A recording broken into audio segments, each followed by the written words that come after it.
तो बेसिकली मैंने जैसे बात कर रहा था कि हम माइक्रोसॉफ्ट वर्ड को आज देखेंगे। So this is part of your practical. और बहुत से लोग आप में से you must be familiar with Microsoft word already. So Microsoft word का ये आइकन होता है जिसमें W लिखा होता है, and it is part of the package which is Microsoft office. Sir screen show नहीं हो रही, स्क्रीन शो नहीं हो रही सर आपकी।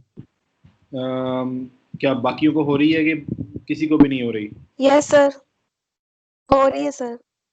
तो इसका मतलब है जिसको नहीं हो रही उसकी एंड पे शायद आई गेस शायद इंटरनेट का मसला हो या उसकी कोई जी सेटिंग सर का। अब हो रही है, ओके अब हो रही है सर, अब ओके हो रही ओके। सो बेसिकली हम बात कर रहे थे माइक्रोसॉफ्ट वर्ड के बारे में। ये W लाइक आइकन जो है ये इसका आइकन होता है, और ये it is part of Microsoft office. And अगर हम इसे क्लिक करते हैं so we are for this to open. जब हम इसे ओपन करते हैं तो इट लुक्स लाइक दिस। इसके पास आपके पास ऑलरेडी मैं इसकी बेसिक्स बता चुका हूँ। सो वो आप उस वीडियो में देख सकते हैं, तो मैं इसको स्किप करूँगा। I will go to the creating blank document. मैं इसको थोड़ा सा जूम कर लेता हूँ so that you can see. जैसे कि मैंने प्रीवियसली बताया था कि ये जो फ़ॉन्ट से रिलेटेड और कॉपी कट पेस्ट से रिलेटेड जो डिफरेंट कंट्रोल बटन्स यहाँ पे मौजूद हैं उसको हमने एक्सप्लोर किया था। आज हम देखते हैं होम मेन्यू में ही डिफरेंट मज़ीद फॉर्मेटिंग के tools. Let's write something first. For example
so मैं इसको सही करता जाऊँ। ओके, सो बेसिकली ये मैंने कुछ टेक्स्ट लिखा है। इसको आप देख सकते हैं, ये मेरे पास टेक्स्ट मौजूद है यहाँ पे। मैं इसको थोड़ा सा मज़ीद जूम कर देता हूँ। सो अगर मैंने इसको, अगर मेरे पास ये एक पॉइंट्स में है, पर्टिकुलर ऑर्डर में है और मैं इसको नंबरिंग देना चाहता हूँ, so I have a control here. So मैं इन सारे टेक्स्ट को सिलेक्ट करूँगा और I can just click this button और आपके पास यहाँ पे बुलेट्स लग जाएंगी। इसे बुलेट्स कहते हैं। You have different styles of bullets. यहाँ पे जो छोटा सा आपको ड्रॉप डाउन एरो नज़र आ रहा है उसमें उसे क्लिक करेंगे तो आपके पास मज़ीद ऑप्शन आ जाएंगी। सो ये बुलेट्स हैं जस्ट लाइक दिस। उसके अलावा यहाँ पे ऑप्शन है कि आप अपनी बुलेट्स को खुद से भी डिफाइन कर सकते हैं, जिसमें आप कोई पिक्चर इंसर्ट कर सकते हैं, कोई नई बुलेट आई गेस इंसर्ट कर सकते हैं। बुलेट्स में आप ये सिंबल्स ऐड कर सकते हैं एज अ बुलेट। सो इसमें बहुत सारी ऑप्शंस ऑलरेडी मौजूद हैं।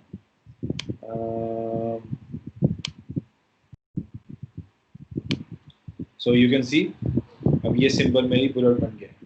सो ये बेसिकली जब आप किसी चीज़ को in the form of points discuss कर रहे हो तो आप बुलेट्स उस सूरत में यूज़ करते हैं। उसके अलावा बुलेटिंग में अगर बात करें, यहाँ पे डिफाइंड बुलेट्स में आप इंडेंट डिफाइन कर सकते हैं इंडेंट इम्पैक्ट क्या है मैं अभी बता देता हूँ। इसको अगर मैं अभी 0.63 सेंटीमीटर है, इसको मैं इंक्रीज करता हूँ 0.78। आप देखें जैसे मैं इंक्रीज कर रहा हूँ तो you can see the lines here, यानी बुलेट का स्टार्टिंग पॉइंट मार्जिन से कैसे कितना होगा। सो 1 सेंटीमीटर मैंने कर दिया है एंड नाउ यू कैन सी कि बुलेट के बाद जो बुलेट और उसके के बाद जो टेक्स्ट है वो आगे हो गया है। उसके बाद हम टेक्स्ट पोजीशन को भी इंडेंट कर सकते हैं। अभी 1.27 है, मैं इसको कम कर देता हूँ। सो बेसिकली ये टेक्स्ट पोजीशन है नेक्स्ट लाइन के लिए होता है, लेकिन नेक्स्ट लाइन जो कि यहाँ पे एक ही की है, so it will not affect.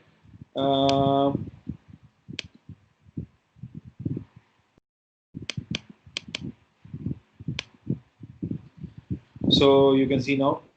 Anyway, so this is how bulleting is done. Next thing is मैं इसको undo कर देता हूँ। Next thing is जो numbering है, numbering मैं इसे क्लिक करता हूँ simply तो इसको number assign हो जाएंगे। लेकिन numbering की यहाँ पे और भी schemes मौजूद हैं, जैसे ये मौजूद है this format,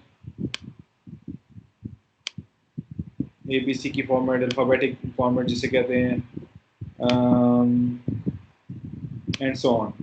सो आप ये डिफरेंट स्कीम्स यहाँ पे ऑलरेडी बिल्ट इन है, नॉर्मली लोग यही यूज़ कर रहे होते हैं और वो आप यूज़ कर सकते हैं। उसके अलावा आप अपनी स्कीम यहाँ से भी डिफाइन कर सकते हैं। ये अगर मैं कहूँ तो आप इस तरह से भी कर सकते हैं एंड सो ऑन। तो आप इसको कस्टमाइज़ कर सकते हैं अपनी मर्ज़ी के मुताबिक, देख सकते हैं। सो बेसिकली आप इसका स्टार्टिंग पॉइंट भी डिफर कर सकते हैं। अगर स्टार्टिंग पॉइंट आप फर्स्ट की बजाय सेकंड थर्ड रखना चाहते हैं, so it will look like this. So third से मैंने स्टार्टिंग पॉइंट किया था, थर्ड से ऑनवर्ड यहाँ पे इसकी नंबरिंग स्टार्ट हुई है। सो आप स्टार्टिंग टाइम अच्छा नंबर पोजीशन आप उसकी डिफाइन कर सकते हैं, राइट हो, सेंटर हो, लेफ्ट हो, क्या हो। मैं अगर लेफ्ट करता हूँ तो let's see, so number position left हो गई।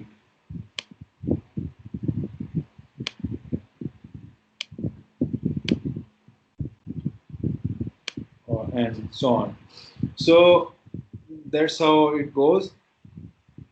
ये थी नंबरिंग। सर आपका कर्सर मूव करता नजर नहीं आ रहा हमें। आपको टेक्स्ट नजर आ रहा है? जी सर टेक्स्ट नजर आ रहा है। चलिए कर्सर, अब मुझे नहीं पता इसमें शायद से कोई सेटिंग करने वाली होगी, लेकिन आपको जो होता हुआ नजर आ रहा है वो तो मेन्यू तो हिलता हुआ नजर आ रहा है कि नहीं? Can you see menu? No sir. जब मैं मेन्यूज को इस तरह क्लिक करता हूँ मेन्यू ओपन होता है, ये ओपन होता हुआ नजर आता है? जी सर। तो बस I guess that will be enough. Next time देखेंगे कि कर्सर को कैसे विजिबल करना है। एनीवेज, सो ये थी बुलेट्स एंड नंबरिंग करना, दो चीज़ों को। एंड फिर यहाँ पे हमारे पास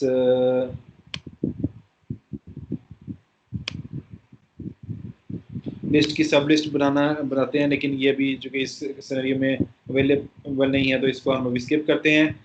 इसमें एक बड़ी मज़े की चीज़ है इंक्रीज और डिक्रीज इंडेंट। अगर मैं इसको सेलेक्ट किया हुआ है, इसको इंक्रीज डिक्रीज इंडेंट करता हूँ, पहले ये ऑलरेडी डिक्रीज में फॉर्म में है, तो ये देखें, ये इंडेंट से मतलब ये आपके मार्जिन से आगे आ जाता जा रहा है। इससे डिक्रीज इंडेंट करता हूँ, ये अपनी ओरिजिनल पोजीशन पे आ गया and so on. Got it? So that is how आप इंटायर टेक्स्ट ब्लॉक को इंक्रीज या डिक्रीज कर सकते हैं इन दो बटन्स के थ्रू। फिर यहाँ पे आपकी जो पैराग्राफ की अलाइनमेंट है, अभी आपकी लेफ़्ट अलाइनमेंट है, अगर सेंटर में करेंगे तो ऐसी हो जाएगी। राइट साइड पे राइट जस्टिफाइड या सेंटर जस्टिफाइड वैसे होगी। So centre justified normally paragraphs के लिए यूज होती है अगर आपके पास टेक्स्ट मौजूद है। So that's how you go for text alignment. फिर आपके पास जो लाइन स्पेसिंग है, अभी वन लाइन स्पेसिंग है, वन लाइन की स्पेस है बीच में। मैं इसको डबल करता हूँ तो आप यू कैन सी अब ये 2 लाइन की स्पेसिंग आ गई है टेक्स्ट के दरमियान। इस तरह इंक्रीज भी कर सकता हूँ, और इस फिक्स के अलावा आप कस्टम लाइन स्पेसिंग भी यहाँ पे दे सकते हैं। सो इसको हम बाद में लिखेंगे, लेकिन फिलहाल हम बाय डिफ़ॉल्ट पे चलते हैं। So this is how line spacing works. फिर उसके बाद आप डिफरेंट कलर्स यहाँ पे इंसर्ट कर सकते हैं एक सिलेक्टेड एरिया में। Now this is your selected area, और इसमें आपके कलर इंसर्ट हो गए, बैकग्राउंड कलर इंसर्ट हो गया। मैं इसको नो कलर कर देता हूँ तो ये रिमूव हो जाएगा। ये ऑप्शन होती है बॉर्डर्स के लिए, और फॉर एग्जांपल मैं आउटसाइड बॉर्डर यहाँ पे कहता हूँ तो ये आउटसाइड बॉर्डर लग गया। ऑल बॉर्डर्स कहता हूँ तो ये हर लाइन के दरमियान भी एक बॉर्डर लग गया। सो यू कैन सी तमाम सिलेक्टेड एरिया में बॉर्डरिंग हो गई है।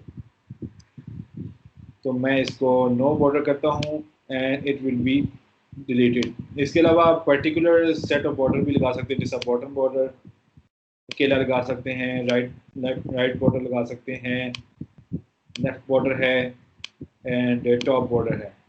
So these are the all different kind of borders. दोबारा नो बॉर्डर करता हूँ। इसके अलावा बॉर्डरिंग में आप इनसाइड हॉरिजॉन्टल बॉर्डर सिर्फ लगा सकते हैं, सिर्फ लाइनों के दरमियान जो बॉर्डरिंग है वो इसमें की गई है। इनसाइड वर्टिकल, लेकिन इनसाइड वर्टिकल यहाँ पे चूँकि कॉलम्स नहीं है कोई भी, तो there will be no inside vertical borders. So ये है डिफरेंट फॉर्मेटिंग जो जिसे कहते हैं एरियाज।